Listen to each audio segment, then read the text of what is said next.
Hello everyone, welcome to BCTV, presented to you by Latukan. As it's a regular feature, I'm sure most of you must be aware regarding the kind of shows and events that we do today, right? Today, so I'll be taking a place and helping moderating this show for today. And we have some amazing panelists. We have a VC in Devang and an experienced who can kind of give us a lot of insight into how it kind of goes, right? So I would like to have Devang and Jampal introduce themselves, follow up with my introduction at the end of it. So Devang, would you like to start first? Sure. Nice to be here, Harsh. Nice to meet everyone. I am Devang Mehta. I'm a partner at Anthill Ventures. We're a speed scaling ecosystem. We invest and scale early stage companies in three verticals: healthcare, media tech, and consumer tech. I lead up the health tech business, where we work in conjunction with HCG, India's biggest oncology chain, in scaling startups, and then uh, where required or where appropriate, we also make investment decisions at pre-series and Series A. Uh, Antel is based out of India and Singapore. We are headquartered in Hyderabad, India, and we have presence in Mumbai, where I'm based, in Delhi and Bangalore. Thanks. Awesome, Devang. Thanks a lot for that intro. And Gianpaolo, would you like to go next?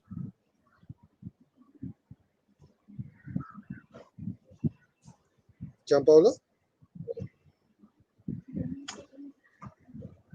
I think his screen is frozen. Gianpaolo, are you there? So how about I give my intro and we can have Gianpaolo's intro down the line, right? So hello everyone, my name is Harsh Shetia. I'm a Gianpaolo is back. Please go ahead. Thank you, Harsh. Thank you for having me here. This is Gianpaolo Parigi. I'm a venture capitalist and investment banker, partner of two private equity groups in California and in London, and chairman of a single family office in New York. So very nice to be here today, and back to you, Harsh. Awesome. Thanks a lot, Gianpaolo, for that introduction. And so now an introduction about myself. I'm Harsh Shetia.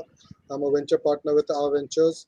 We help early stage startups raise funds right from 200 to 50K all the way up to $10 million. And I've also created a group called Startup Hackers, where I'm consulting and mentoring early stage startups to reach a certain stage till they become investable by VCs like Devang and Gianpaolo here. So that is essentially what I'm typically operating in.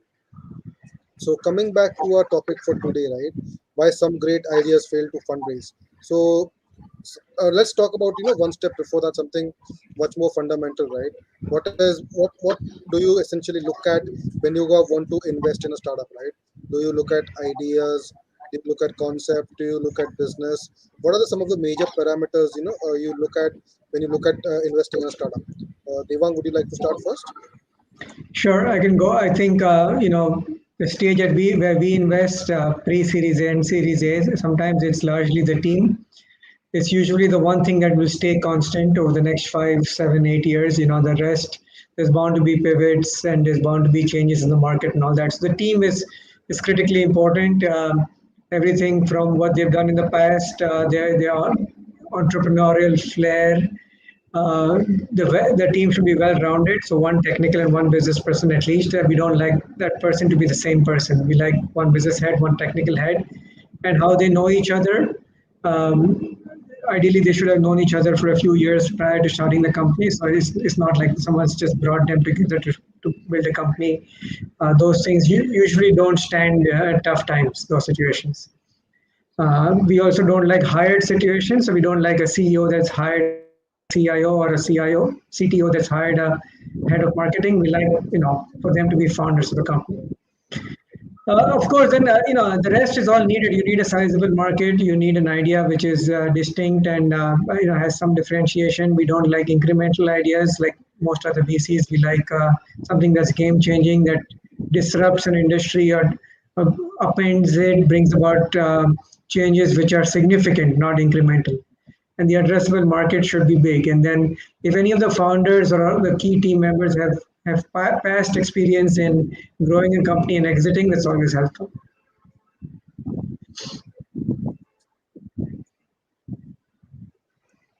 Got it. Makes sense.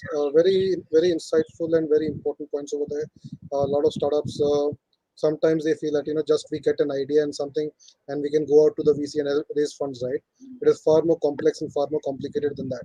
So you illustrated a lot of those important points. Thank you, Devang, for that. And Gianpaolo, could you share your take on that? Well, I would say to begin with that ideas cannot be funded. Projects seldom are funded. What could be funded is actually what we call referred to as deals. So, how to transmit the motion from the engine to the wheels of the vehicle is part of the founder's challenge. How to transform the idea, which is the initial sparkle, into a project which keeps the engine revving and running. And last but not least, then ultimately how to transmit the energy to the wheels so that the vehicle can move. It's very important to define these three different layers, because too many entrepreneurs are really stuck in the realm of ideas.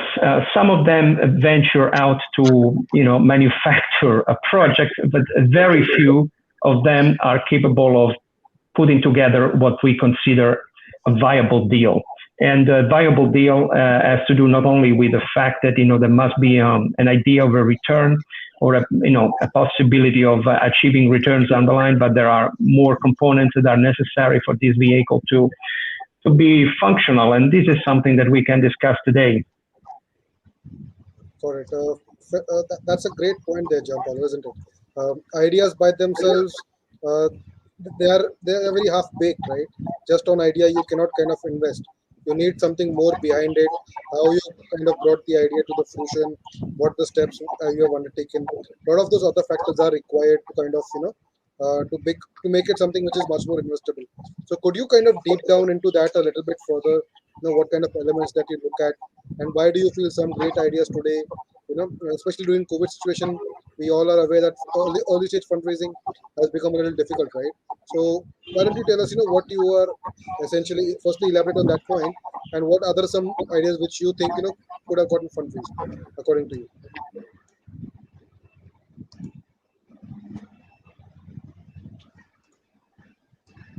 Harsh, you broke up. I'm sorry. Could you repeat? If you were addressing me, I beg your pardon, but can you repeat the question, because you broke up? There was a miscarriage in communication.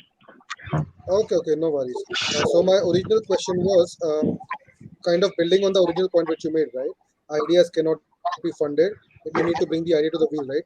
If you could delve on that further, and additionally, what some other good ideas which you thought could have been funded, but did not get funded in your own personal experience. Well, I mean, it's a little bit difficult to make recollections of all the things that we have seen might have worked and didn't, and because there are really many different factors. Time to market plays a role for sure.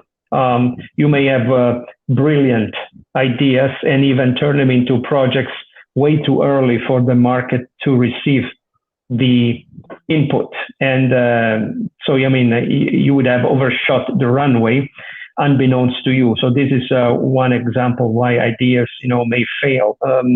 But I think in general, the greatest single issue that we keep seeing is the lack of execution, really the lack of proper execution on every item. This is, creating adventures is like playing on the keyboard. I mean, you got to respect every single key, the white and the black keys, and every key has a function. You can't miss one key when you're playing. Otherwise, you would go out of tune, and the music that you're playing will be affected. If you keep missing too many, or you go out of tempo, definitely you're going to have a cacophony, not a symphony. So the reality is, I think execution really plays a role, and it's the most overlooked aspect. But I also see that now Vandana finally joined us, so I would like to leave her some space to introduce herself and tell us something about what we're discussing here today.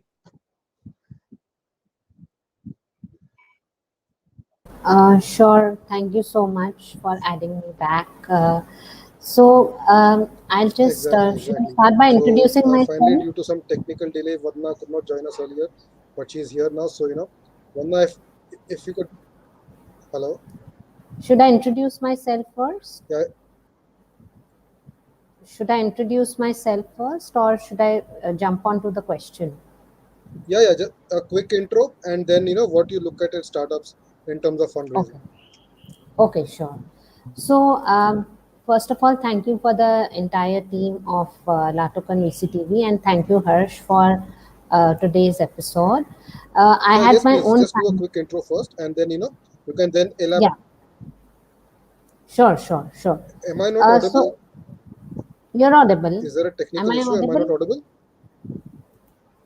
You're audible. Am I audible? Am I audible? Yes, you Yes, are. Yes, you yes, are. yes, I can hear you just fine. Okay. So I had my own family office in Singapore and Jakarta. I worked as an investment banker and advisor to family offices and angel investors in Jakarta, Indonesia, helping startups from a diverse background from fintech and B2B tech all the way to consumer startups. I was raising funds for them and providing them with a range of services, just as Conmanto does today.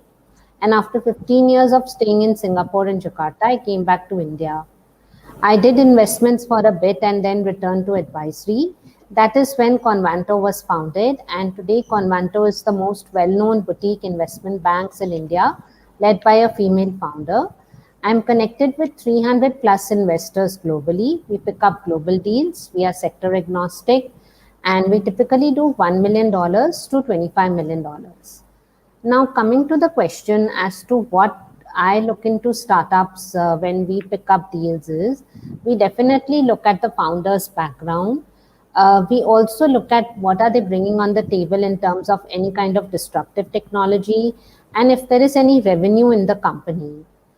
Typically, we look at more of tech sectors like fintech, edutech, ed tech, health tech, deep tech, robotics, IoT, AI, and ML as well. And also, coming to the topic slightly here, that why startups fail is the first and foremost thing is the pitch deck. I feel that pitch deck should be done in a professional manner, made by a professional, because I think that is what is the first thing that goes out to the investors. So, if that is only not in order and it is not made by a professional, not done, keeping the slides and the timings in mind, it calls for a backfall for the startup. Sorry, not only that, startups do put in a higher valuation and box themselves up, when they reach out to investors. So I think that is another reason also why some of the startups fail. Of course, there are many other reasons. We had two founders. They used the money of the investors in buying a car and treating cancer. So even that is not acceptable. So these are some of the basic factors that lead for a startup to fail.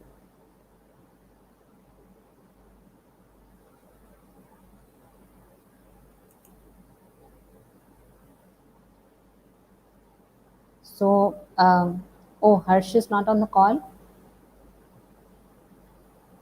We might have lost him. Some problems in the communications today, is apparently.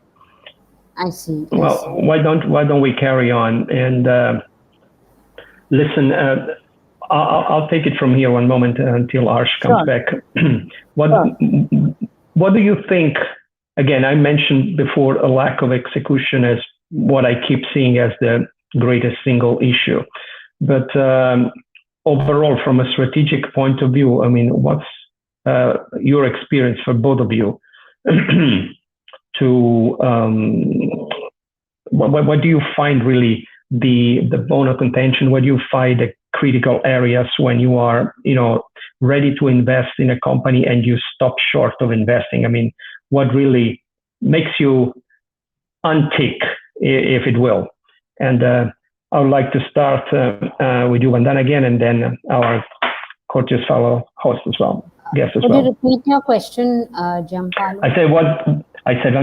What makes you stop short of committing an investment when you see something that doesn't work? I mean, in a startup. I mean, if you can remember any, important case in which you really stopped short and did not commit on an investment that you had otherwise been ready to commit.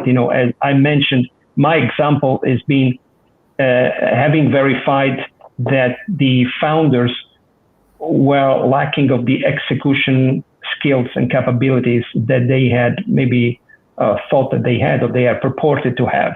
So I want to see what's in your vision and in your experience the points that would be deal breakers before you commit onto an investment, and as I say, on top of the lack of execution that I've mentioned. Yeah, very good question. There was one particular case of a fintech company wherein we got him 3 term sheets, and investments were about to happen. Way beforehand, we had given him the DD list as to he had to prepare certain documents. When his DD happened, there was a certain point which he had to correct it, which he didn't, because of which his funding round failed. And this entire process took us actually 6 months because the pandemic had also hit us, and with great efforts we got him these term sheets and we explained him that he needs to fix the DD, but because he didn't do it, the entire round failed.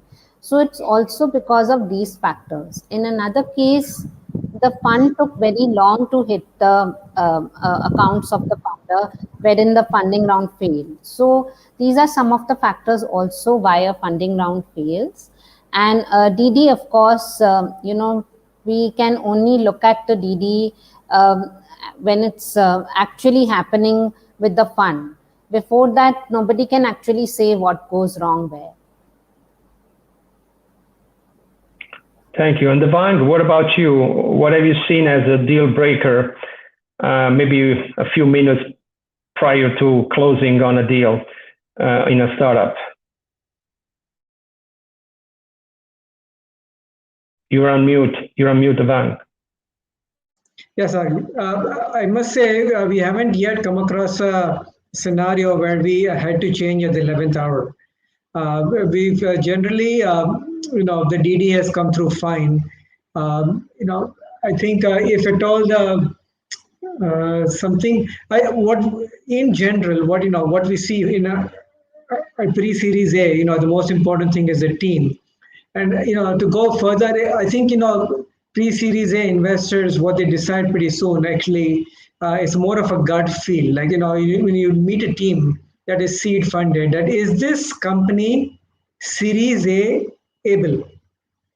That in 18 months, will this company be at Series A for us to invest at pre-Series A? So what does that mean? Either they have a great tech, something patentable, great defensive moat, and enough execution capabilities to take it a point where a tech-focused Series A investor will come in, or they have an idea which can change economics, the dynamics of one industry, and a superb execution team, great growth hackers. Or it's some elite team of some university coming out of an incubator at a premier university, which is a new cure for cancer, or things like that. So, cybersecurity is some very hot market, very big market, great need, where even I wouldn't say above average, but a good team will benefit from the rising tide, which lifts all the boats. That's 2-3 of these scenarios where right time, right place, great team, great execution. At least 3 or 4 of these, 3 of the 4 boxes get ticked, and you decide that okay, this company will go to Series A. So we invest in pre-Series A. Once they go to Series A, then good execution takes them to Series B. At which point, many pre-A investors and seed investors often exit at a sizable Series B or decide to stay on. So at pre-A, you want to make sure the company is Series A able and on route to Series B. Right. So, and then what goes into it is, like I said, just the fundamentals of team, market, all the stuff that is always discussed, and then there's this X factor that the team has it in them to hit that growth trajectory. Thank you, Roman. Arsh, back to you. Thanks, Gianpaolo, for taking the lead and taking the initiative for the hosting. So I had another question over here, slightly different from the topic which you are discussing over here. But there are some early stage accelerators. I think Devang had mentioned this point where you prefer the founders who have a few years of relationship between them. So the classic case would be Farm Easy, right? Those guys have been friends from their childhood. They know each other, grew up together, and created this beautiful company today. There are a certain incubators and accelerators today, like Antler and a few others, right? Where essentially you go in as a founder without a company, you work with other co-founders over there, merge 2 or 3 of them together and create a company. So I would like to understand your thought on that. What do you think? I mean, if it works, it's great. There's no harm in that. But it's some kind of a forced matchmaking session, right? I think if it clicks, a startup can be born. It might just be very successful. It can become a unicorn. But the true test lies when things don't go well. When a funding round gets delayed, or a sizable business deal does not happen, or gets delayed, or the market turns against you, regulatory changes happen. When any adverse event happens, then the affinity within the founders comes to test, right? When in happy scenarios, it's fine. In adverse scenarios, these things will come to the fore, and then the relationship will get tested because it's human nature, right? You get distracted by projects outside. You're saying there's nothing in it for me, or the startup will not hit its stride. Something will happen? The competitor will eat you up. And then how the core team stands together to weather such storms is the true test of the affinity of the founding team. So, human nature is that if you know someone from, let's say, college or some prior job for 5-7 years, the friendship, the relationship is such that it can stand through some adverse scenarios. So, that's just my take on it. Got it. Got it. Interesting. Gianpaolo, I wanted to check with you. Understand the European ecosystem, right? There's a lot of international collaboration the team in Europe is doing to try to expand their startup ecosystem. Right? Obviously, you have great ones in the US like the Silicon Valley. You have in New York. You have in Texas, Dallas, and a few other countries of the world. Right? What is Europe kind of doing at this point of time to support those early stage startup ideas so that they reach at a certain level where they become investable by other VCs? Yeah, well, great question. Thank you, Arsh. And by the way, I also agree with what our dear colleague, the one has said right now, because there is affinity, and affinity among founders and investors is always important. If it doesn't click, everything gets much harder. But of course, after the affinity, then you have to have, again, the capability to execute, and especially the capability to play well a bad hand. Like in poker, everybody is capable of playing a good hand.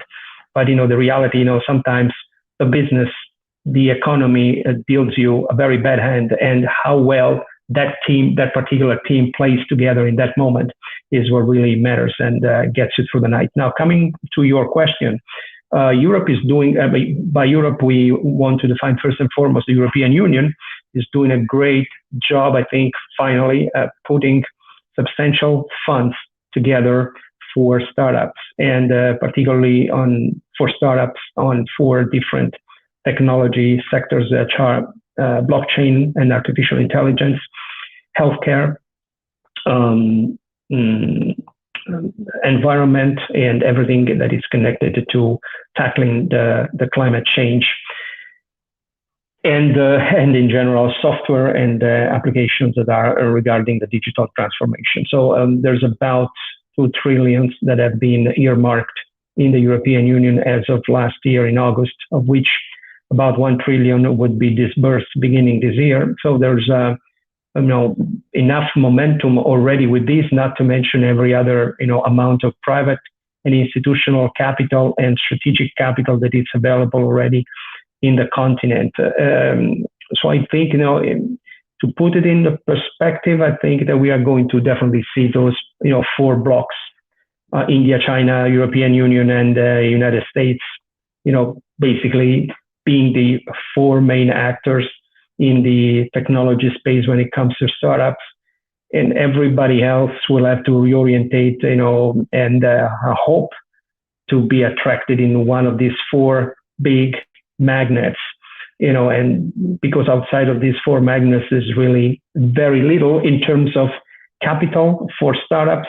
But of course, there are many promising potential young entrepreneurs and founders that would be left unattended if we do not cater to them. So how to try and blend whatever good we're doing in those four very large continental blocks and the rest of the world, I think, is one of the challenges that we are facing. And whoever can bridge this gap, I think, is welcome in the industry, because, of course, entrepreneurs have to evolve. They also have to come of age in a way. They have to understand where the wind is blowing, and the reality cannot be changed. Of course, if we are in some countries in Africa, it's very unlikely that we will have a capital hub or main financial center there anytime soon.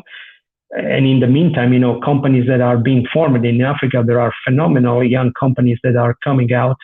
They have to think, where to reach for capital as quickly as possible. So there's a lot of flexibility that it's called upon. In this era, it's not just about, okay, I'm good as a founder, I have a good mousetrap or a better mousetrap, and I have even IPR.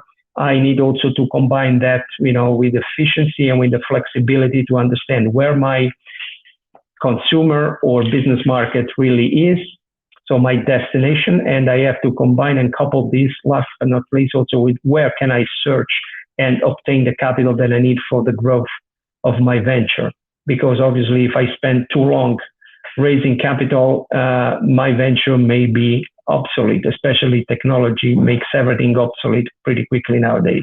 So the barriers of entry are much lower than in the past, but by the same token also, the competition is much fiercer and faster than ever before. So I think, in this respect, Europe is presenting definitely as one of the markets to be in, because you could find the capital, because you could find the consumer and the business to business market, and because you can find the talent, and because you can find the industrial and manufacturing support that you need in any venture when it comes to actual physical manufacturing. Thank you.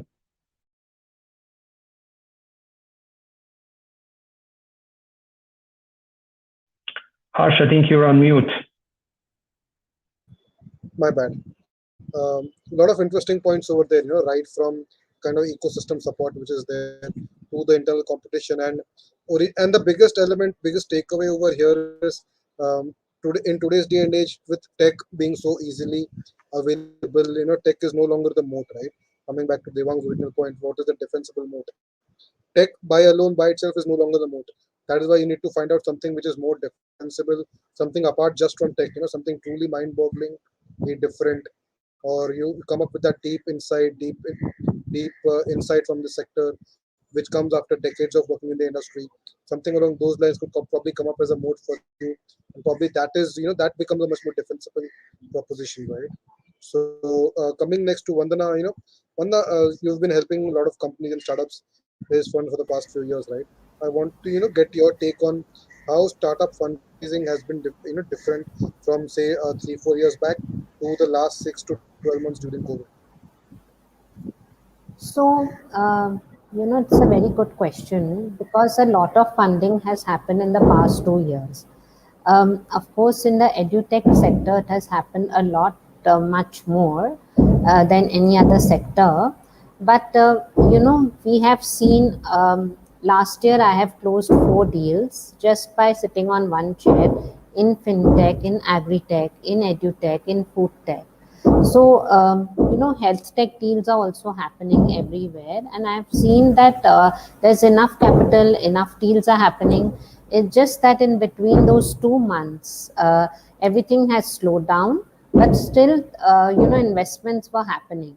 And I think the whole thing has gone into a digital platform. whether it's conducting meetings, whether it's, closing deals, whether it's having these kind of webinars. Everybody has gone digital.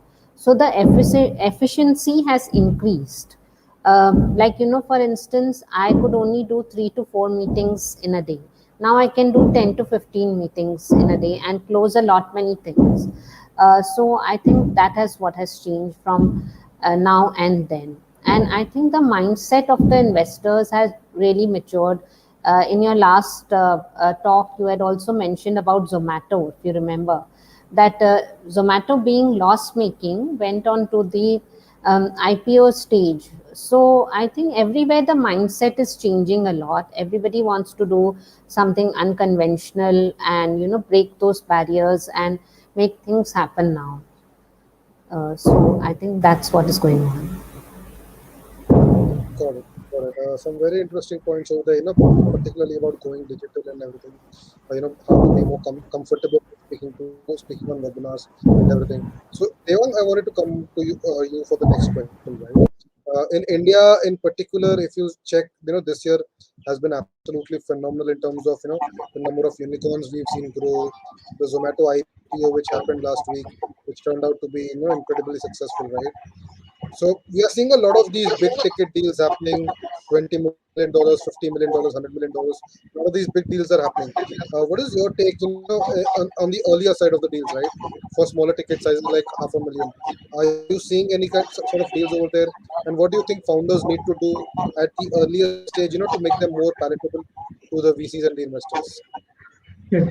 Yeah, I think we are seeing a lot more of the early stage deals also because everyone is getting enthused by the whole, exit scenario, right? The what is being called now in India the new age IPO, which basically describes Paytm, Policy Bazaar, Zomato, Swiggy, maybe Nika.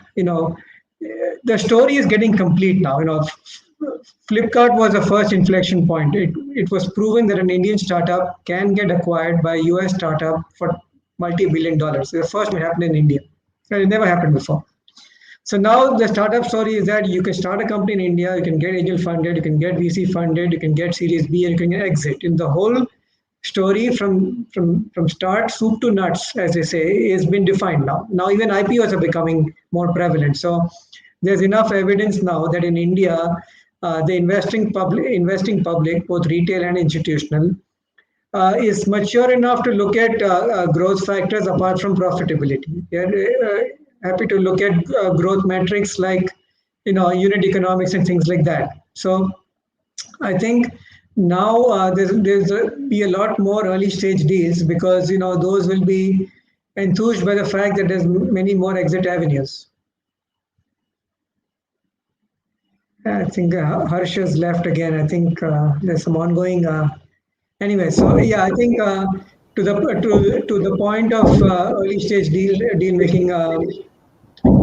Yeah, Harsh, you're back. So I was just saying that there's likely to be a lot more early stage deals, a lot more angel deals because everyone is going to be enthused by the fact that there's a lot more Series A, B, C, D. There's a lot more PE plays, there's a lot more IPOs, there's more exit avenues, and everybody understands the startup ecosystem much better. So you're not restricted to like a Nasdaq listing or a pivot to Singapore to make money. I mean, no, that's not the case anymore. Correct. A lot of interesting points over there, and particularly I'm seeing a lot of growth in the new VC funds which are being established as well. Just yesterday, I saw a Tomorrow Fund being started by Girish Matrubhutam, right? And apart from Yes. that, there have been three other funds. Yeah, three other funds which have started just in the last month, all focusing on tech sectors and consumer goods and those kind of sectors, right? So a lot of Correct. interest, especially in the consumer retail segment. I'm seeing a lot of interest happening over there. So a lot of progress is happening in that sector. So Jampal, I wanted to understand from your side, right? Do you see any specific sectors which are extremely bullish in the European market or the US market, which you come across, where it's becoming extremely easy, where if startups come up with something very innovative, they're getting funded more easily. Are you seeing some sector preferences or anything of that sort over there? Yeah, well, at the cost of repeating myself, I would say that the four drivers of growth that the European Union government has identified are definitely the four most promising sectors for startups. Everything that is technology connected to the software and the digital transformation and the removal of the old legacy systems from the 20th century would be welcome in companies of every size and shape. Second, the environment. Europe is already a world leader in the environmental consciousness and in the respect to the environment. But of course, there's still a lot more to be done and completed. So we need new technology, we need new investments, we need new infrastructure, constantly keeping up with the way our climate evolves in order to maintain the quality of lives that we are used to have for those who have them and for those who do not enjoy those qualities yet, to make sure that they can also enjoy. I'm talking about potable water. I'm talking about the quality of food, not only sustainable food, but quality of food, and the quality in the urban landscape, in the city infrastructure, mobility, transportation. There's so many items that are really hot in Europe, but they would be just as hot anywhere in the world. And then, again, healthcare, because we are all, confined in our own countries, more or less.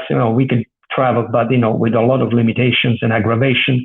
But we should not forget that the world remains global and the technology business remains global. And again, coming back to why ideas fail, I think one of the other important aspects to consider in those failures is the fact that the founders underestimated the value of going global soon. They have to go, companies and startups have to go global as quickly as possible and have to reach for foreign markets, have to reach for those challenges and measure up to those challenges, have to create a diversified, culturally diversified teams with different backgrounds.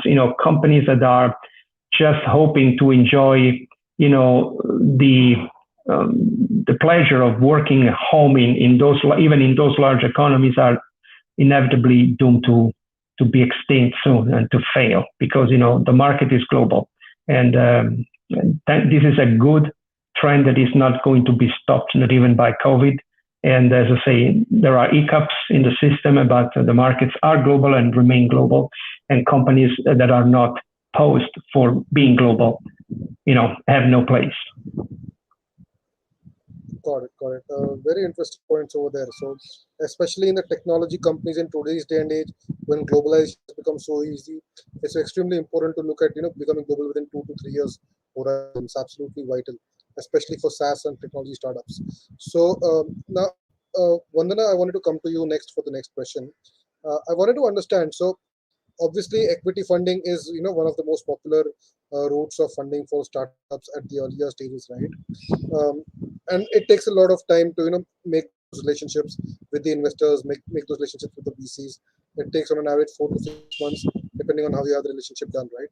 So apart from equity funding, do you suggest any alternative forms of funding which the startups could use at the earlier stages, which could kind of help them navigate the initial days?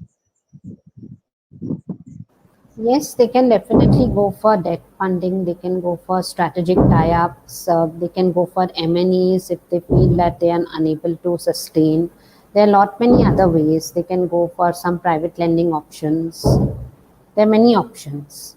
They can go for a CCD. So it doesn't really have to be equity, but Convanto only focuses on equity investments. But there are a lot many other options like debt, private lending, and other options which they can go for. The fastest is debt and getting quick money from the banks, NBFCs, etc., which they can get it in 21 days. Got it. Devang, would you add something to this? Yeah, I mean that you spoke about the funds coming up. So there's going to be specialized funds. India, I think, has at least 5 debt funds now in the VC ecosystem, and they're doing pretty well. I'm not a big fan of debt. To be candid, I think equity is the way to go for an early stage company. You have to share risk and reward. debt, what it does, as classical corporate finance, it imposes fixed costs on variable revenue, right? So startup revenue is variable, but costs become fixed. So the startup, by definition, becomes riskier because you have to make a fixed set of outgoing payments every month or every quarter, but your revenue can be very lumpy, right? Because it's startup. So that's why I think investments in a startup, at least in Series B, should be equity only, where someone takes a reasonable stake and then shares both the upside and the downside. That's the best way to reflect it.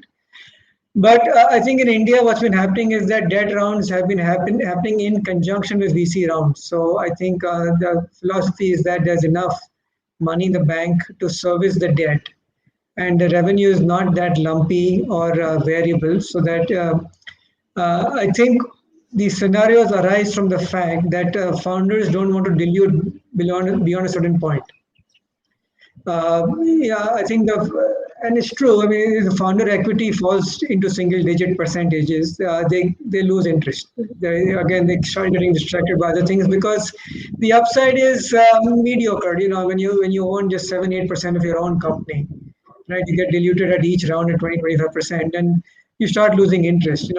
Debt is one way to curtail that. So you still maintain a healthy double-digit percentage of the company, each founder, and you have some outgoing payments every quarter, but it's still manageable. So I think it just depends. If the people cannot agree on valuation, or if valuation is pretty small and the company is relatively small at Series B, but a significant amount of Series B is required, then the only mathematical way to solve it is to have a mix of debt and equity.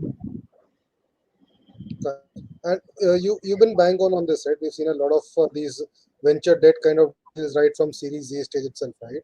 They'll Yes. do $5 million equity, $5 million debt. Yeah, I mean, at Series A, I think venture debt should come in at Series B or later, right? At Series, I mean, it depends. Again, the definition of Series A varies, but in India, I think 3 to 5 mil is considered Series A today. Yeah, If part of that is debt, I think it's troublesome. I think if you're talking about a proper Series B, 8-10 mil, of which a couple of million is debt, that's more palatable, I think. It just varies. got it. There could be scenarios where even startups could have more defined revenue. Got it. In which case, debt can be more appropriate. True, makes sense. And definitely, in the point regarding founders' equity, right? Founders want to retain much of the equity. So, a lot of times, even the predictable revenue which they are sure that they can repay, they look into that. Also, in some cases, if they want to purchase some sort of asset, right?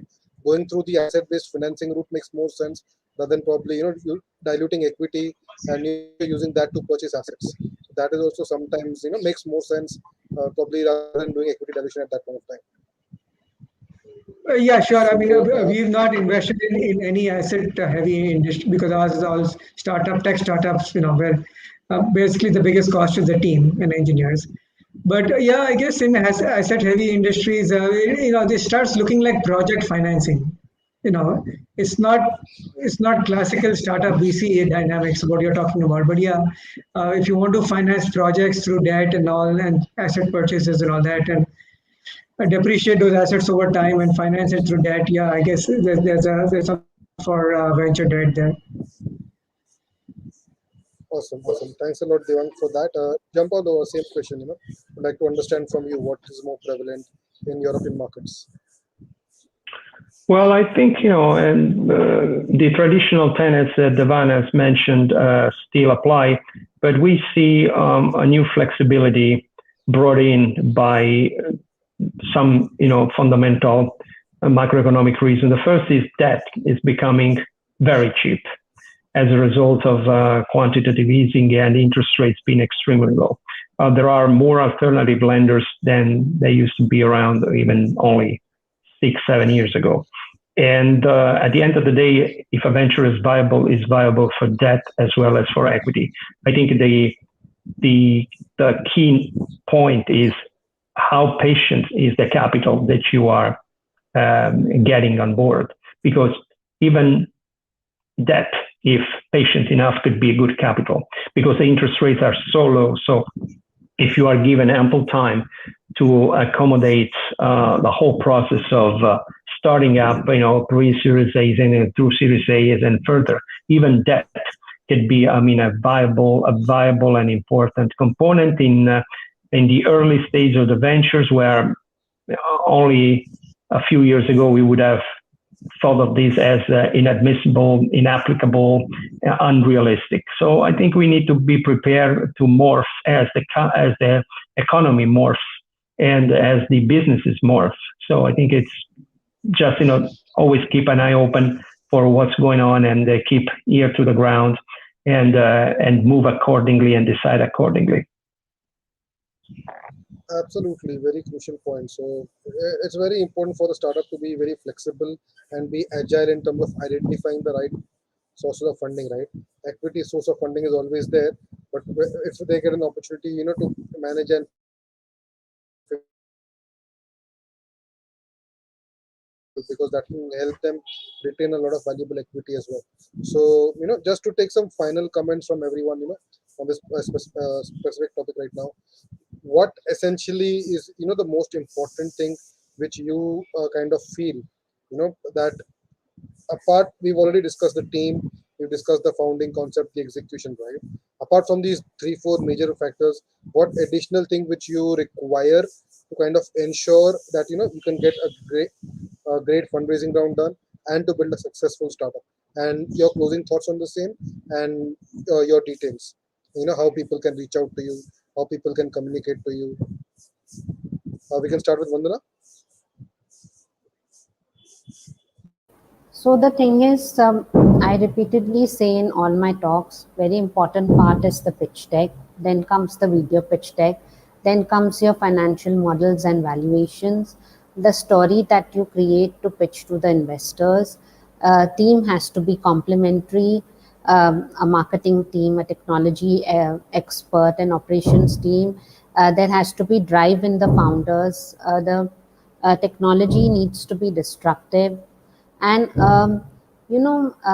what founders do is that some of the founders need to have the drive to run their show, not completely depend on investments also.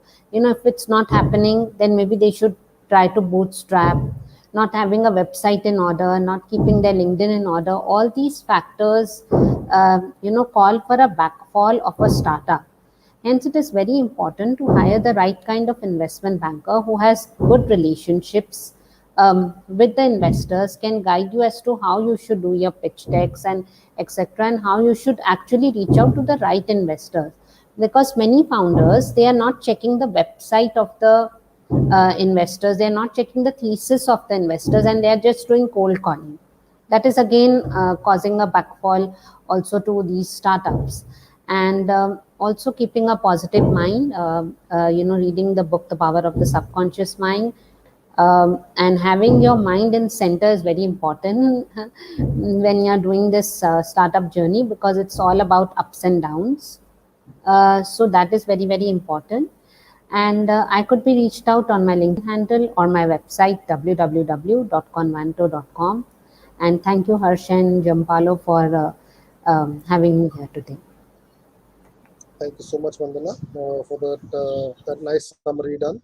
Devang, what would you like to add apart from the points which you already mentioned earlier? Yeah, I think it's the golden era for startups in India. For all in addition to all the things that we discussed, right, about VCs and startups and incubators and all that, I think there's a lot of interest in India from all quarters, because it's being viewed as the investment destination of choice in Asia, right? Uh, all the critical elements that go into a great ecosystem, the same critical elements that went into the Silicon Valley or Singapore, or innovation centers in UK, for example, are in place in India today and are ready to take off. In addition, the macroeconomics of the country are fantastic. Stock market is very buoyant. So it's a great time to start a company. It's a great time to raise, if you have a startup to raise money, make sure your first principles are in place. Founding team, idea, don't do anything incremental, do something game changing. Build a good pitch deck, as Vandana keeps mentioning. Don't put in a slide, I keep saying, with 300 words that talks about your whole life, and and adds nothing really. So crisp. Gary, who's on the show often, has a wonderful way of saying 10 slides, 12 minutes, and there's one other parameter he uses, I don't remember, but it's perfect. 10 slides, maybe another 5 or 10 in the appendix, 12-minute pitch should communicate your whole idea and your go to market. If you don't have that, then I think you are not convinced yourself about what's going to work and not work. Network a lot. It's very important to be networked in the ecosystem, right from alumni to people you worked with, to people you studied with, to people who are neighbors, uncle, aunts. You always need all the help you need to raise funding. And then, institutional investors, of course, will follow once you have all the elements in place. I can be reached on LinkedIn. I'm very active on LinkedIn. Devang Mehta. There's a few Devang Mehtas, but Devang Mehta until there's just one. So please reach out to me. Happy to help. Happy to look at your plan and look forward to the next discussion. Thanks for anchoring this, Harsh. Thank you so much, Devang, for that amazing points. And definitely, a lot of startups need to, be listening very eagerly to the points which were discussed by Vandana, Devang. So I would like to kind of add to that point, right? The 2 10s which you added, right? I call it the 3 10s. Number 10, number first 10 is the founders, then is 10 minutes pitch deck and 10 minutes presentation. And 10 slides for the pitch deck and 10 minutes for the presentation. That is how I like to call it the 3 10s with the startups which I work with. So, Gianpaolo, anything which you would like to add to share with the startups? Sure, absolutely. I would say, founders have to really concentrate and cherry pick among the different businesses that they can pursue. They should pursue businesses that are potentially scalable and potentially patentable, because IPR is the name of the game in technology. And the scalability is the name of the game in everything, in every business in the world. I'm Gianpaolo Parigi. Thank you for having me here today at Latok and BCTV. Thank you, Harsh, and thank you, our fellow panelists. And you can reach me on LinkedIn. Thank you, guys. Thank you so much. Thank you so much for an amazing session today, guys. Thank you, Harsh. Thank you, everyone. Thanks, Devang. Thanks, Bye, Gianpaolo. guys. Thanks,